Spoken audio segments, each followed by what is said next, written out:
उधर चलाते हैं। अनाज का दाम दुगुना को छोड़ दीजिए, उसी दाम पे नहीं मिलता है, फिर भी कर्ज को हम लेकर के अपने बेटे की जिंदगी के लिए दिन रात पसीना बहाते हैं। उनकी माँ हाथों को जला देती है, रोटियां सेकते हुए आंख पथरा जाती है, सोचती है हमारा बचवा जिस दिन गाँव की चौखट लांग पर आएगा ना जिले का कप्तान और कलेक्टर सही तो किसी न किसी बहाने कोई सरकारी मुलाजिम बनकर जरूर आएगा ताकि हमारी गरीबी दूर हो जाएगी। लेकिन बेशर्म सरकारें आज आपके सपनों को खत्म कर रही है। इसलिए हम कहना चाहते हैं, इसलिए आपको कहना चाहते हैं एक डायरी के माध्यम से, ये अमन बेच देंगे, चमन बेच देंगे, ये हिंदुस्तान का कफन बेच देंगे। जागो ए बाबा साहब के सिपाहियों, नहीं ये वतन के मसीहा वतन बेच देंगे। इसलिए आज इनसे पंजा लड़ाने के लिए, और सुन लो फाटक वाले, तुम्हारे बंदूक और संदूक में इतनी हैसियत नहीं है कि डॉक्टर उमेश सिंह के सामने तुम दिख भी जाओगे, क्योंकि तुम्हारी बंदूक में जितनी गोलियां हैं उससे कहीं ज्यादा डॉक्टर साहब के कलम में स्याहियां हैं। और आज ये कलम का सिपाही कलमकार के रूप में नहीं, गाजीपुर की सदारत के लिए नौजवानों का नेतृत्व करने के लिए खड़ा है। और ये जो सिखड़ी वाले राय साहब हैं, एक आए हैं साधु भाई, 80 साल के हैं, गाड़ी में बैठ नहीं पा रहे हैं, कमर टेढ़ी हो जा रही है, लेकिन किसी तरह से सभा का उपयोग चल जाए, कांख पात के चली। रोज इससे कहना चाहता हूँ, कल्याण सिंह का जमाना था, लोग आप बड़े लोग जानते होंगे, कल्याण सिंह के जमाने में जो सबसे बड़ी चर्चा की गई थी वो नकल रोकने की गई थी। लेकिन हिंदुस्तान का साहित्य सर्व होगा जिसने सबसे पहले गाजीपुर में नकल का द्वार अपने महाविद्यालय व इंटरकॉलेज से खोला था। इसलिए इसको नकल माफिया हम लोग कहते हैं। और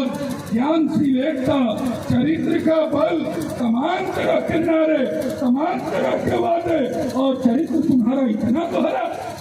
हिंदुस्तान के नौजवानों की मुस्तकबिल बेचने निकले हो, तुम्हारे हैसियत नहीं है कि डॉक्टर साहब के रहते हुए हिंदुस्तान के तमाम विश्वविद्यालयों के तमाम छात्र नेताओं को इनके पीछे लामबंद होते हुए, बहुजन समाज पार्टी के एक एक कार्यकर्ताओं के होते हुए, मायावती का आशीर्वाद होते हुए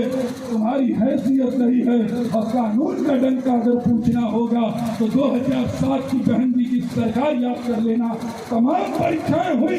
एक भी लीक नहीं होने पाई, और इसी उत्तर प्रदेश में माफियाओं ने घुटने सही में टेके थे, चाहे किसी का जात हो, चाहे किसी का बिरादर हो, खुशहाली चमन चुनी थी। इसलिए मैं कहना चाहता हूँ कि बहन जी के आंखों के तारे, नौजवानों के दुलारे, जिनका 3 दशकों का इतिहास केवल और केवल आंदोलनों का रहा है, चाहे वो लखनऊ की गलियों में हो, चाहे वो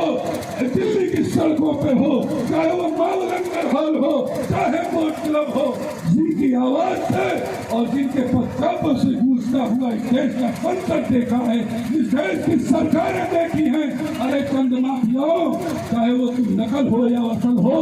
तुम जैसे लोगों की हैसियत नहीं, इस जिले की कप्तान और कलेक्टर की हैसियत नहीं। पंजा तो हमेशा डॉक्टर साहब का देश की सरकारों से लड़ा है। इसलिए हम कहना चाहते हैं कि तुम्हारी हैसियत नहीं है कि डॉक्टर साहब के सामने खड़े हो जाओ। आप सब बहुजन समाज के कार्यकर्ताओं से हम कहना चाहते हैं, तमाम नौजवान साथियों से आज कसम है कि आने वाला भविष्य अगर तुम बचाना चाहते हो, अगर हिंदुस्तान में अपनी आवाज को बुलंद देखना चाहते हो, अगर आप चाहते हो कि तुम्हारे हाथों में भी रोजी रोजगार रहे, अगर तुम चाहते हो कि आने वाली नस्लें हिंदुस्तान की आंख से आंख मिला करके अपनी सुविधा, अपनी भविष्य को स्वीकार समझ सके, तो तुमको डॉक्टर साहब जैसे, डॉक्टर उमेश सिंह जैसे मजबूत नेता के साथ हाथों से हाथ, कंधे से कंधा, कदम से कदम मिला करके 1 तारीख को हाथी के पतन पे अपना पंजा दबा करके हिंदुस्तान की संसद में इन दोनों माफियाओं की जमानत जब्त कराते हुए, उनके सीने पर पैर रखते हुए, उनके राजनीतिक दुष्कर्म को हमेशा हमेशा के लिए खत्म करते हुए हिंदुस्तान की सबसे बड़ी अदालत में यहाँ से भेजा जाएगा। आप सबको इतनी देर तक हमारी बातें सुनने के लिए, हमारी बातों को अमल करने के लिए आप सबसे इलाहाबाद से चल कर आया हूँ। सिर्फ यही विनती करता हूँ कि आज नौजवानों की रखवाली करने वाला कोई नहीं है। आज हिंदुस्तान की संसद में पेपर लीक के सवाल पे संसद को बंद करा देने वाला कोई नेता नहीं है। और हिंदुस्तान में नौजवानों के बेरोजगारी के सवाल पर प्राइवेट बिल लाकर संसद को घुटनों पर टिका देने वाला कोई नेता नहीं है। ऐसे में आखिरी उम्मीद, आखिरी चिंगारी जिसे बहन जी ने आशीर्वाद देकर इस गाजीपुर की सरजमीन पर भेजा है, उसके लिए झोली फैलाकर आपसे आग्रह करता हूँ 1 तारीख को वोट देकर के डॉक्टर साहब को सदन में पहुंचाना। जय भीम, जय भारत।